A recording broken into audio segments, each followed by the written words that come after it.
नमस्कार, स्वागत छ कार्यक्रम खोज खबरमा। म पुष्कर खतिवडा। समाजमा भएका हरेक घटनामा हाम्रो नजर, जनताको सूचना पाउने अधिकारको सम्मान हाम्रो अभियान। त्यसैले समुन्नत र समृद्धशाली समाजको यात्रा खोज खबरको अन्तिम अभिष्ट नै गन्तव्य हो। विदेशबाट आएको कल लोकल नम्बर डिस्प्ले हुन्छ भने यो अनाधिकृत तवरबाट आएको कल हुन सक्छ। अर्थात् VoIP को प्रयोग गरेर आएको विदेशको कल लोकल कल बनाएर तपाईँ हामीमाझ आइपुग्छ। तर धेरैलाई थाहा नहुन सक्छ कल बाइपास दूरसञ्चार ऐन विरुद्धको अपराध हो। के हो त कल बाइपास? किन यसलाई अपराध मानिन्छ? अनि पछिल्लो 5 वर्षमा कल बाइपासको आपराधिक घटनाक्रम कस्तो छ? हेरौँ यो रिपोर्ट। अझै रोकिएन कल बाइपासको धन्दा। इन्टरनेट कलका कारण टेलिकम घाटामा। 5 वर्षमा 73 करोडको माग दाबी। सुरुका दिनमा अन्तर्राष्ट्रिय गिरोहले विदेशमा नै बसेर VoIP प्रविधिको प्रयोग गरी कल बाइपासको धन्दा सञ्चालन गर्दै आएका थिए। उनीहरूले इन्टरनेसनल इन्कमिङ कल क्यारियर मार्फत दूरसञ्चार सेवा प्रदायकको गेटवे छली कल बाइपास गर्थे। यसका लागि उनीहरूले Nepali SIM card, recharge card, internet तथा कोठा भाडामा लिन नेपालीलाई प्रयोग गर्दथे। दूरसञ्चार ऐन 2053 अनुसार दूरसञ्चार हानि नोक्सानी मुद्दामा कारबाही हुने यस प्रकारको अपराध बिस्तारै नेपालमा झाँगिँदै गयो र वर्षेनी नेपालका दूरसञ्चार प्रदायकको करोडौं आम्दानीमा क्षति पुग्यो। के हो कल बाइपास? VoIP र कल बाइपास पर्यायवाची शब्दको रूपमा प्रयोग भइरहेको छ। तर अनाधिकृत गेटवे प्रयोग गरेर अर्थात् लाइसेन्स प्राप्त अपरेटर मार्फत कल नआइकन अनाधिकृत आउने कललाई कल बाइपास भनिने नेपाल टेलिकमका सहप्रवक्ता रञ्जित लोहिया बताउँछन्। पहिले प्रविधिको विकास नभएको अवस्थामा VoIP प्रयोग गरी कल बाइपासका घटना धेरै हुने गरेको भए पनि पछिल्लो समयमा OTT को बढ्दो प्रयोगले कल बाइपासका घटनामा कमी आएको लोहियाको दाबी छ। VoIP voice over internet protocol र कल बाइपास यी दुईटा भनेको पर्यायवाची शब्दहरूको रूपमा प्रयोग भइरहेछ। तर वास्तवमा भन्नुपर्ने हो भने VoIP भनेको एउटा प्रविधिको नाम हो र कल बाइपास भनेको अनाधिकृत गेटवे प्रयोग गरेर भनेको लाइसेन्स प्राप्त अपरेटर मार्फत कल नआइकन अनाधिकृत रूपमा आउने कललाई हामीले कल बाइपास भन्ने गरेका छौँ। र पहिला यो VoIP टेक्नोलोजीको त्यति धेरै विकासक्रम नभइसकेको अवस्थामा चाहिँ यो कल बाइपास प्रयोजनको लागि युज हुन्थ्यो। VoIP र कल बाइपासलाई छुट्टा छुट्टै किसिमले हेर्नुपर्छ जस्तो लाग्छ। र यही हिसाबले भन्नुपर्दाखेरि चाहिँ पहिला कल बाइपास चाहिँ मैले अघि भने जस्तै अनाधिकृत गेटवेहरू प्रयोग गरेर आउने कलहरू हुन्थ्यो भने हिजो आज OTT ओभर द टप एप्लिकेसन्सहरूको बढ्दो प्रयोगले गर्दाखेरि मान्छेहरूले विभिन्न OTT एप्लिकेसन्सहरू युज गरेर देश विदेशमा रहेका जुनसुकै आफन्तहरूसँग र साथीहरूसँग चाहिँ इन्टरनेटको माध्यमबाट कल गर्न सक्ने अवस्था सिर्जना भइसकेकोले समग्र रूपमा भन्नुपर्दाखेरि हाम्रो अन्तर्राष्ट्रिय आगमन र बाहिर जाने कलहरूमा घट्दो क्रममा छ र अहिले OTT को एप्लिकेसन्सहरूको बढ्दो प्रयोगले गर्दाखेरि हिजोको दिनमा कल बाइपास हुने जुन क्रम बढी थियो त्यो पार्ट पनि केही हदसम्म घट्दै आएको अवस्था छ। कसरी हुन्छ कल बाइपास? VoIP मार्फत गरिने कल बाइपास गर्नेहरूले विदेशबाट आउने कललाई आफूले रिसिभ गरेर स्थानीय कल सरह यहाँबाट डाइभर्ट गर्ने नेपाल प्रहरीको केन्द्रीय अनुसन्धान ब्युरो CIB का SSP सुदीप गिरी बताउँछन्। उनका अनुसार विदेशबाट आउने कलबाट पाउने आम्दानी कल बाइपास गर्नेहरूले पाउने भएकाले यसबाट नेपालका दूरसञ्चार प्रदायकलाई घाटा लाग्छ। यस्तोमा कुनै व्यक्तिले डिभाइस प्रयोग गरेर सानो टेलिकम जस्तो खडा गरेकै भरमा उसले कमाउन सक्छ, जो आपराधिक कार्य रहेको गिरी बताउँछन्। VoIP यसलाई भोइस ओभर इन्टरनेट प्रोटोकल भनिन्छ। यो अपराध भनेको एउटा दूरसञ्चार सम्बन्धी अपराध हो। यो यसमा विदेशबाट आउने कलहरूलाई उसले रिसिभ गर्छ र उसले चाहिँ यहाँ लोकल कल सर उसले चाहिँ यहाँबाट कल डाइभर्ट गर्छ उसले। यसले गर्दाखेरि विदेशबाट आउने इन्कमिङ जुन कलमा पाउने जुन एउटा चाहिँ शुल्क हुन्छ उसले चाहिँ रिसिभ गर्छ र यसले यहाँ नेपालमा भएका सेवा प्रदायकहरू जुन जति पनि यो दूरसञ्चार जुन कम्पनीहरू छन् उनीहरूले पाउने एउटा सेवा शुल्क विदेशबाट आउने जुन कलहरू जुन आउँदाखेरि पाउने सेवा शुल्कहरूले चाहिँ उसले चाहिँ प्राप्त गर्दा उनीहरूलाई घाटा लाग्छ अथवा उनीहरूलाई चाहिँ ठगी गर्ने काम गर्छ उनीहरूले। यसरी कुनै व्यक्तिले एउटा सानो एउटा चाहिँ टेलिकम जस्तै एउटा चाहिँ सुविधा दिने किसिमले एउटा चाहिँ डिभाइस राखेर भिओआइपी डिभाइस राखेर त्यसबाट विदेशबाट आउने कलहरूलाई चाहिँ रिसिभ गर्ने र चाहिँ लोकल कल चाहिँ सरहरूले चाहिँ ट्रान्सफर गर्दाखेरि उनले त्यसबाट जुन एउटा मार्जिन राख्छ त्यो राख्ने कामलाई नै भिओआइपी एउटा सिस्टमबाट हुने अपराधको रूपमा लिन सकिन्छ। कल बाइपास धन्दामा कस्ता व्यक्तिको संलग्नता? सीआईबी का अनुसार विगतमा कल बाइपास अपराधमा नेपालीको पहुँच थिएन। नेपालमा हुने यस अपराधमा विदेशी, त्यसमा पनि विशेष गरी बङ्गलादेशी नागरिकहरू नेपालमा कोठा लिएर बस्दथे र भिओआइपी सिस्टम डेभलप गरेर त्यहाँबाट कल बाइपास अपराध गर्दथे। तर पछिल्लो समय उनीहरूले प्राविधिक ज्ञान भएका नेपालीलाई पनि यो अपराध सिकाउने र संलग्न गराउने भएकाले अहिले विदेशी र नेपाली दुवैको कल बाइपास अपराधमा संलग्नता देखिएको एसएसपी सुदीप गिरी बताउँछन्। अब यसको अलिकति इतिहास हेर्नुपर्छ हामीले।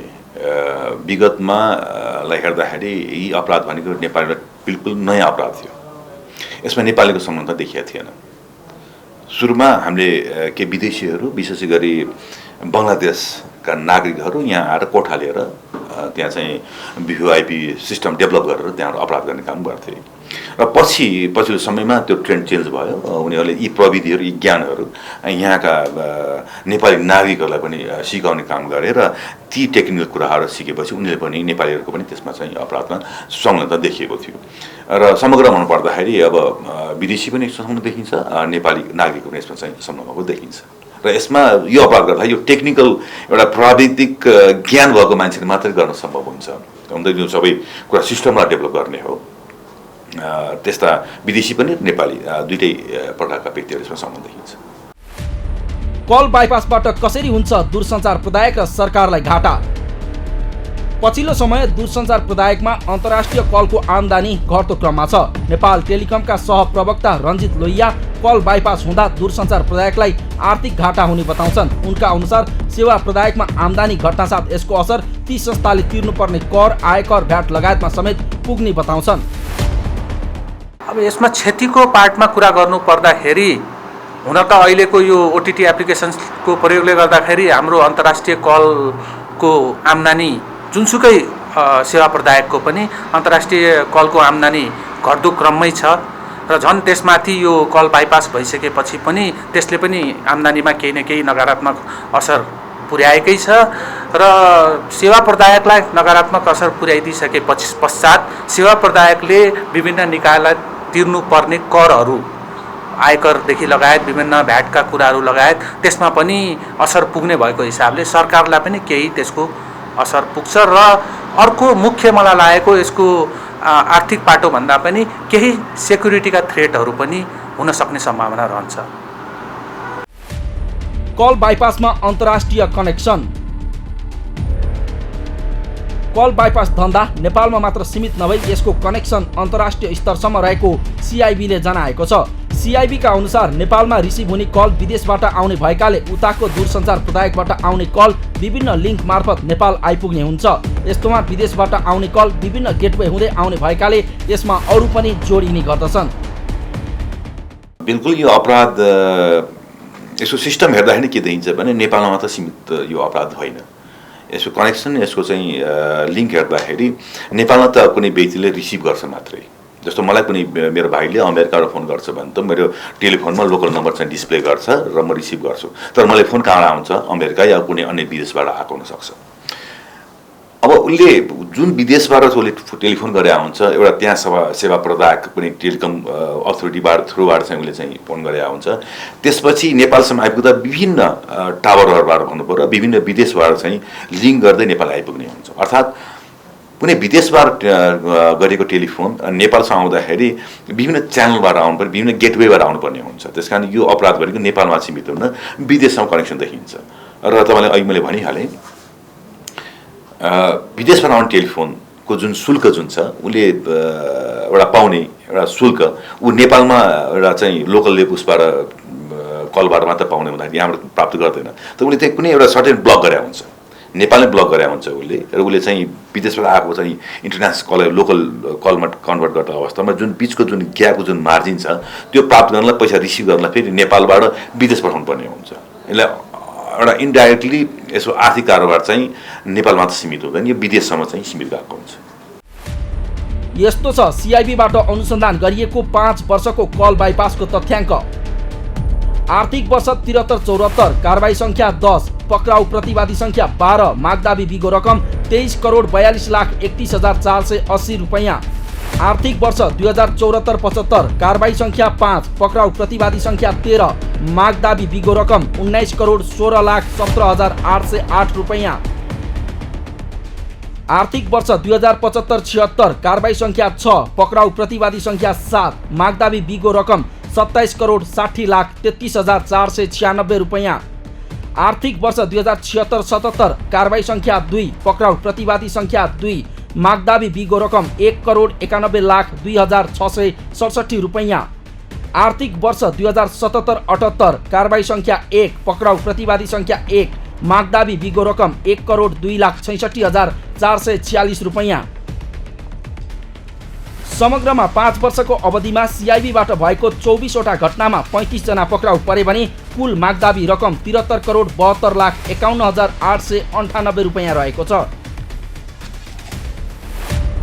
कल बाइपास नियन्त्रणमा सम्भव छ त? नेपाल टेलिकमका अनुसार कल बाइपास जस्ता आपराधिक घटना नियन्त्रण गर्न विश्वका कतिपय देशले अविलम्ब गर्दै आएको ओटिटीको नियन्त्रण चाहिँ नेपालमा पनि यस प्रकारको पोलिसी लागू गरेर यहाँका दूरसञ्चार सेवा प्रदायकलाई डाइरेक्ट सर्किटबाट कल मगाउन सघाउ पुग्छ। सँगसँगै यसले राज्यको राजस्वमा पनि ठूलो योगदान पुग्दछ र राष्ट्रको सुरक्षामा पनि राम्रो प्रभाव पार्दछ। कल बाइपासलाई अब कन्ट्रोल गर्ने कुरा यहाँले जुन भन्नुभयो, यो पार्टमा चाहिँ कस्तो छ भने इन्टरनेटको बढ्दो प्रयोग भइरहेछ र इन्टरनेट भनेको यसले कुनै भौतिक जियोग्राफीलाई मतलब गर्दैन। भनेको इन्टरनेटको रूपमा चाहिँ म यहाँ भए पनि विदेशमा जहाँ भए पनि म इन्टरनेटमा छु भनेपछि त्यो उस्तै हो। त्यो भएपछि अब यसलाई कन्ट्रोल गर्नको लागि विभिन्न देशहरूमा सुनिन्छ, कतिपय ठाउँहरूमा चाहिँ ओटिटी एप्लिकेसन्सहरूलाई चलाउन नदिनको लागि त्यहाँको नियामक निकायहरूले चाहिँ कन्ट्रोल गरिरहेका हुन्छन्। अब त्यस्तो टाइपको पोलिसीहरू नेपालमा पनि आएको खण्डमा चाहिँ केही कन्ट्रोल हुन्छ र त्यो कन्ट्रोल भएको खण्डमा चाहिँ हामी जस्ता सेवा प्रदायकहरूलाई चाहिँ पनि त्यसले केही डाइरेक्ट सर्किटबाट कलहरू मगाउनलाई पनि सघाउ पुग्छ र सँगसँगै राज्यको राजस्वमा पनि त्यसले राम्रो योगदान दिन्छ। यता सिआइबीले भने कल बाइपास नियन्त्रणमा सिआइबीको स्थापनादेखि नै जोड दिँदै यस अपराधमा संलग्नहरूको खोजी गरेर यस्ता व्यक्ति र सामग्रीको नियन्त्रणमा लिने गरेको बताएको छ। सिआइबीका अनुसार विगत र अहिलेलाई हेर्दा कल बाइपास गर्ने क्रम घटेको पाइएको छ। साथै यस अपराधको अनुसन्धानमा कल बाइपासका पीडित मानिने दूरसञ्चार प्रदायकको सहयोग आवश्यक रहने सिआइबीको ठहर छ। पक्कै पनि हाम्रो सिआइबीको स्थापना कालदेखि नै हामी भिआइपीमा विशेष हाम्रो चाहिँ जोड रह्यो यो नियन्त्रण गर्नको लागि। र सुरुमा जुन घटनाहरू भिओआइपीको जति पनि जुन केसेसहरू थिए सुरुमा धेरै थियो, यी बिल्कुल नयाँ अपराध पनि थियो र यो प्रविधिसँग अब हामी खेल्दै गयौँ। त्यसमा चाहिँ विभिन्न ठाउँमा हामीले चाहिँ सिआइबी लगायत अन्य नेपाल प्रहरीका अन्य युनिटहरूले पनि पक्राउ गर्ने काम चाहिँ भयो। धेरै ठाउँमा हामी बस्ट पनि धेरै ठाउँमा समात्यौँ पनि, विभिन्न व्यक्तिहरूलाई हामीले संघ व्यक्तिहरूलाई समातेर हामीले कानुनको दायरामा ल्याउने काम चाहिँ गऱ्यौँ। यो प्रविधिसँग जोडिएको हुनाले पहिले तपाईँको जुन इन्टरनेटको जति पनि सुविधाहरू थियो पहिले कम थियो। पहिले मान्छे अप्सन्स थिएन, मान्छेले टेलिफोन गर्ने पनि अवस्था आउँथ्यो। अनि त्यसले गर्दा भिओआइपी एकदमै एकचोटि मसरुम जस्तो भनौँ धेरै चाहिँ फैलिएको अवस्था थियो।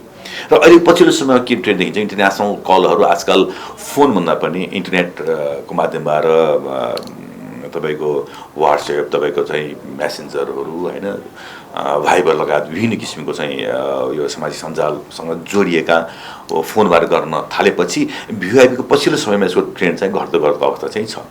तपाईँले गरेको प्रश्नमा कुरा गर्दाखेरि अब यसमा पक्कै पनि अब यो दूरसञ्चार सेवा प्रदायकहरू यसका मेन चाहिँ अब भिक्टिम भनौँ या चाहिँ उनीहरूले पाउनु पनि एउटा राजस्व या उनीहरूले पाउने एउटा चाहिँ सेवा दिए बाबत पाउने एउटा जुन शुल्क हो त्यसमा असर पर्ने हुनाले उहाँहरूको चाहिँ ठुलो सहयोग यो अनुसन्धानमा चाहिँ एउटा ठुलो भूमिका रहन्छ।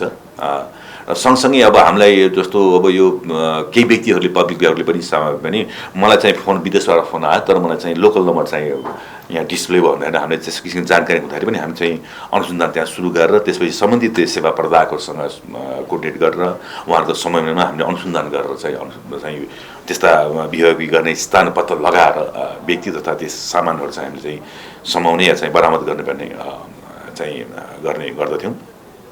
र पछिल्लो समयमा मैले तपाईँलाई भनिहालेँ जुन एउटा भिओआइपीको ट्रेन्ड चाहिँ घट्दो अवस्था चाहिँ देखिन्छ। जस्तै अहिले यो हामीले मुद्दाकै उसमा हेर्दाखेरि अब यो आर्थिक वर्ष 2073-74मा यो हामीले 10वटा अपरेसन गरेका थियौँ भने यो क्रमशः घट्दै अहिले यो 77 र 78 कुराहरू जम्मा एउटा मात्रै भिआइपी अपरेसन भएको छ, अर्थात् यसको चाहिँ डिक्लाइनिङ अवस्थामा चाहिँ छ। र अझ पनि भिआइपीका यो प्रविधिसँग जोडिएको हुनाले हुनसक्छ अब यो भिआइपी अपराध गर्ने व्यक्तिहरूले नयाँ किसिमका प्रविधिहरू युज गरेर चाहिँ अपराध गर्न सक्छन्। अब यसको लागि पक्कै पनि अब सेवा प्रदायक दूरसञ्चारका सेवा प्रदायकहरूको भूमिका ठुलो हुन्छ र उहाँहरूको सहयोगबाट मात्र यो चाहिँ अपराध अनुसन्धान सम्भव हुन्छ। यसरी विगतमा बढ्दो क्रममा रहेको कल बाइपासका घटना पछिल्लो क्रममा भने घटेको पाइएको छ। विगतमा विदेशबाट नेपालमा आगमन कल उच्च शुल्क हुनु, सिम कार्ड तथा रिचार्ज कार्ड सहज रूपमा उपलब्ध हुनु, प्रविधिको प्रयोगबाट हुने अपराधमा प्रहरीको पहुँच नपुग्नु लगायतका कारणले कल बाइपासका घटना बढी मात्रामा हुने गरेका थिए। तर अहिले भने इन्टरनेट कलका कारण देश विदेशबाट मेसेन्जर, भाइबर, इमो, व्हाट्सएप लगायतका एपबाट सहजै संवाद हुने भएकाले टेलिफोन कलमा कमी आएका कारणले पनि कल बाइपासको घटनामा कमी आएको छ। खोज खबरका लागि क्यामेरामा सुरेन्द्र राउतका साथमा पुष्कर खतिवडा, काठमाडौँ। हो, पछिल्लो समय सिआइबीको सक्रियता र विदेशबाट नेपाल आउने अन्तर्राष्ट्रिय कलहरू भाइबर, मेसेन्जर, इमो, व्हाट्सएप लगायतका ओटिटी मार्फत आउने भएकाले टेलिफोनको प्रयोग गर्ने क्रम घटेको छ। यो सँगै कल बाइपासका घटनामा पनि कमी आएको छ। अझ दूरसञ्चार सेवा प्रदायकहरूले सिम कार्ड र भिओआइपीको मोनिटरिङ कडाई गर्दा हालको अवस्थामा अवैध भिओआइपी कल बाइपासको अपराधमा कमी आएको छ। तर ओटिटीको प्रयोग बढ्दै जाँदा भने दूरसञ्चार प्रदायकहरू सहित सरकारको आम्दानीमा समेत कमी आएको छ। कार्यक्रममा एकैछिन ब्रेकपछि अलपत्र परेको दार्चुला तिङ्कर सडक खण्डको पुलको प्रसङ्ग लिएर उपस्थित हुनेछौँ, हेर्दै गर्नुहोला।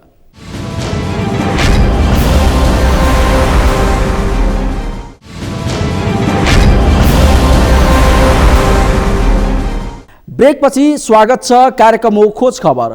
कुनै पनि पुल निर्माणमा कति समय लाग्ला? 1 वर्ष, 2 वर्ष? तर के कुनै पुल निर्माणमा तोकिएको म्याद नागेको 3.5 वर्षसम्म पनि निर्माण हुन नसक्ला त? यस्तोमा सहज जवाब छ, ठेकेदार कम्पनीको लापरवाही। निर्माण जिम्मा पाएको ठेकेदार कम्पनीको चरम लापरवाहीका कारण दार्चुलाको लास्कु खोला र निजाङ खोलामा निर्माणाधीन 2 पुलको निर्माण भने कछुवा गतिमा छ। महाकाली करिडोर अन्तर्गत निर्माणाधीन दार्चुला तिङ्कर सडक खण्डका 2वटा पुल करिब 5 वर्षदेखि निर्माणको प्रतीक्षामा छन्। हेरौँ अर्को रिपोर्ट। अझै बनेन दार्चुलाको लास्कु र निजाङ खोलाको पुल। पटक पटक म्याद थप्दा समेत पुरा भएन काम। बचाउमा सरकारी निकाय, शास्ति भोग्दै स्थानीय। महाकाली करिडोर अन्तर्गतको दार्चुला तिङ्कर सडक खण्डमा निर्माणाधीन 2वटा पुल अझै निर्माण सम्पन्न हुन सकेका छैनन्। सम्झौता अनुसार 2074 सालमा नै तयार हुनुपर्ने पुल बनिसक्ने मितिबाट 3.5 वर्ष लाग्दा समेत निर्माण हुन सकेको छैन।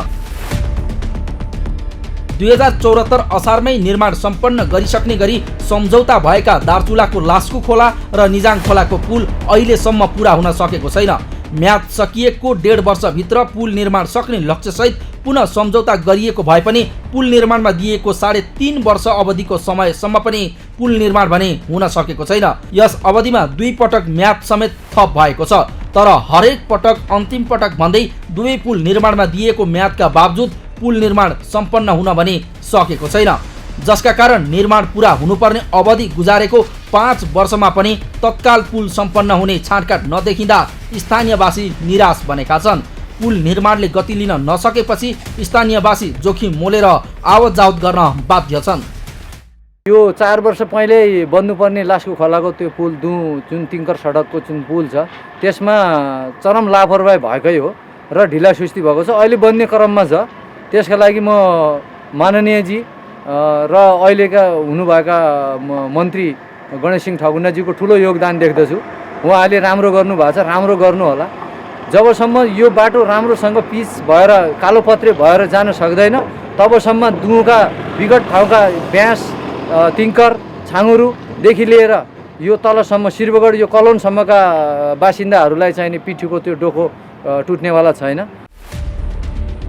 निजाङ खोला पुलमा राजेन्द्र मालिका अर्जुन जेबीसँग 2072 साल फागुन 5 गते निर्माण सम्झौता गरी 2074 साल जेठ 4 गते र लास्कु खोला पुलमा राजेन्द्र देवसिंह मालिका अर्जुन जेबीसँग 2072 चैत 15 गते सम्झौता गरी 2074 असार 14 गते निर्माण सम्पन्न हुनुपर्ने सम्झौता भएको थियो। दार्चुला तिङ्कर सडक आयोजनाले निर्माण गर्न लागेको यी दुई पुलको लागत 7 करोड हाराहारीमा छ। लास्कु खोलाको पुल लागत 4 करोड 51 लाख र निजाङ खोलाको पुलको लागत 2 करोड 46 लाख छ। तर समयमा पुल निर्माण हुन नसक्दा लागत अनुमान पनि बढ्दै गएको छ। तर ठेकेदार कम्पनीले अब छिट्टै निर्माण सक्ने जनाएको छ। तर अहिलेसम्म लास्कु खोलामा 65% र निजाङ खोलाको काम करिब 95% भइसकेको ठेकेदार कम्पनीले जनाएको छ। यो दार्चुला तिङ्कर सडक अन्तर्गत हाम्रो 2टा पुलहरू छ हैन। एउटा निजाङघाट खोला भन्ने छ र त्यसको प्रगति विवरण हेर्दाखेरि हाम्रो लगभग 90% काम भइसकेको छ। त्यसमा 5% फिनिसिङ कामहरू बाँकी रहेको छ भने त्यसको बजेट हाम्रो कुल लागतमा 2 करोड 46 लाखको हो। त्यो अब लगभग सम्पन्न हुने अवस्थामा छ। र हाम्रो दोस्रो भनेको यो लास्कुघाट खोला पुल हो हैन, जसको बजेट हाम्रो 4 करोड 51 लाखको हो। त्यसमा हाम्रो लगभग 60 देखि 65% काम कम्प्लिट भइसकेको छ। 30 देखि 65% काम भइरहेको छ। यहाँ तथा भइरहेछ कामहरू। अब तत्काल हाम्रो लगभग 3-4 महिनाभित्रमा यो पुलको पनि हामी कम्प्लिट गर्ने उसमा लागिरहेका छौँ भनौँ न, सक्ने पर्खरमा लागिरहेका छौँ। काम अब भइरहेछ अहिले तत्काल। लास्कु घाट पुल एउटा होइन, यो चाहिँ तपाईँ निजाङ घाट पुल, यो दुइटै चाहिँ हाम्रो चाहिँ सम्पन्न गर्ने चाहिँ हामी लक्ष्य राखेका छौँ होइन। त्यो अनुसार चाहिँ हाम्रो यो लगभग अब कम्प्लिटै भइसकेको छ। यहाँ अब पेमेन्टको अलिकति प्रिमिक्स गर्नुपर्ने छ र पेन्टिङ चाहिँ मेन यति भएपछि त्यो त समापन भइहाल्ने भयो। उता लास्कु घाटको पनि हाम्रो सुपर स्ट्रक्चरको चाहिँ अहिले हुँदैछ। सुपर स्ट्रक्चर चाहिँ यसपालि नै हामीले कम्प्लिट गरेर अब रिभर ट्रेनहरू त्यसले पनि भइसकेको छ काम चाहिँ। त्यसको बाँकी थोरै भयो भने तपाईँको नेक्स्ट आफ्टर वर्ष पनि जान सक्छ। तर चाहिँ मेन हाम्रो जुन छ नि सुपर स्ट्रक्चरको काम त्यो हामी चाहिँ कम्प्लिट गरेर छाड्छौँ यसपालि असारसम्म। यसरी पुल निर्माणको सम्झौता म्यादले भाका नाग्दा स्थानीयवासी भने अस्थायी काठे पुल लगाएर आवतजावत गर्दै आएका छन्। 2072 चैत 25 गते दार्चुला तिङ्कर सडकको लास्कु खोलाको पुल निर्माणको सम्झौता हुँदा 2074 असार 14 गते सम्पन्न गर्ने लक्ष्य निर्दिष्ट गरिएको थियो। यस्तै निजाङ खोलाको मोटरेबल पुल निर्माणका लागि 2072 फागुन 25 गते सम्झौता भएको थियो। यो सम्झौतामा 2074 असार 14 गते पुल निर्माण सम्पन्न गर्नुपर्ने उल्लेख थियो। तर समयमै काम नसकेर पनि ठेकेदार कम्पनीलाई बारम्बारको दबावपछि अब भने पुल निर्माण सम्पन्न हुने चरणमा पुगेको सडक आयोजनाले जनाएको छ। विकास निर्माणका काममा ठेकेदारले लापरवाही गर्ने आरोपलाई दार्चुलाका यी पुल निर्माणमा भएको ढिलाइले पनि पुष्टि गरेको छ। यसर्थ विकासे कामलाई ढिलाइ गर्नेहरूलाई अब कडाभन्दा कडा कारवाही गर्न जरुरी छ। खोज खबरका लागि दार्चुलाबाट रमेश खत्रीको रिपोर्ट। हो त्रिदेशीय सीमा क्षेत्रसँग जोड्ने दार्चुला तिङ्कर सडक खण्ड अन्तर्गत सदरमुकाम खलङ्गा नजिकै लास्कु खोला र निजाङमा मोटरेबल पुल निर्माणमा चरम लापरवाही भएको छ।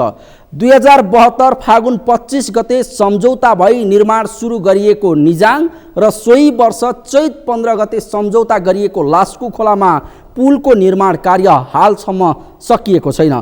त्यति मात्र होइन, पहिलो पटक गरिएको सम्झौता अनुसार निर्माण सम्पन्न हुन नसकेपछि पटक पटक म्याद थप गरियो, तर सम्झौता अनुसार निर्माण सम्पन्न हुन पनि सकेन।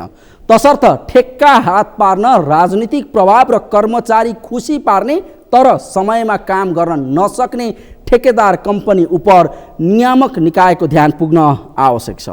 हवस् त, आजका लागि कार्यक्रम खोज खबर यति नै। कार्यक्रम खोज खबरका विषयमा कुनै प्रतिक्रिया छन् भने हामीलाई khojkhabar@sagarmatha.tv मा इमेल गर्न सक्नुहुन्छ अथवा फोन नम्बर 0157076074 मा फोन पनि गर्न सक्नुहुन्छ। लुकेका र लुकाएका खबर निरन्तर जारी छ। नेपालको पहिलो न्युज च्यानल सगरमाथा टेलिभिजन हेर्दै गर्नुहोला। नमस्कार।